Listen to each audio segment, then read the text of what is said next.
చాలా మందికి బీపీని ఎలా కంట్రోల్ చేయడం అన్నది తెలియక చాలా తికమక్కగా అదే టాబ్లెట్ని కంటిన్యూ చేస్తున్నారు. అలా కాకుండా బీపీని పూర్తిగా కంట్రోల్ చేయడంలో ఫస్ట్ ఆఫ్ ఆల్ న్యాచురోపతిలో 100కి 100% దాన్ని ఎలా తీసుకురావాలన్న దానికి రాజేశ్వరి హెల్త్ కేర్లో పూర్తిగా దాన్ని ఆల్రెడీ ఆల్టర్నేట్ టాబ్లెట్ ఇచ్చి 3 to 6 మంత్స్లోనే కంట్రోల్ చేస్తున్నాం. అది ఎలా అన్నది ఈ లాస్ట్ వీడియో అంతా చూసేంత వరకు మీకు అర్థం కాదు. ఫస్ట్ ఆఫ్ ఆల్ బీపీని కంట్రోల్ చేయడం అన్నది ఎలా, తర్వాత నెక్స్ట్ వచ్చేసరికి బీపీ ఏ ట్యాబ్లెట్ వాడడం వల్ల వచ్చే సైడ్ ఎఫెక్ట్స్ ఏంటి.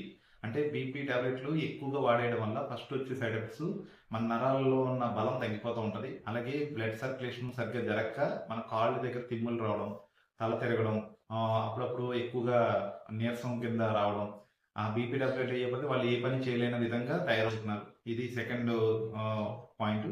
మూడోది వచ్చేసరికి కంటిన్యూషన్ బీపీ టాబ్లెట్ 5 years ఎవరైతే వాడుతున్నారో వాళ్ళందరికీ మెయిన్గా వచ్చే అంటే 100 మంది బీపీ టాబ్లెట్ వాడిన వాళ్ళని తీసుకెళ్తే అందులో 10 to 20% ఎక్కువగా బ్రెయిన్ స్ట్రోక్ అండ్ హార్ట్ స్ట్రోక్లు వస్తున్నాయి. అలాగే ఎక్కువగా పక్షవాతం బారిన పడుతున్నారు. ఇదంతా బీపీ టాబ్లెట్ ఎక్కువ వాడేయడం వల్లే.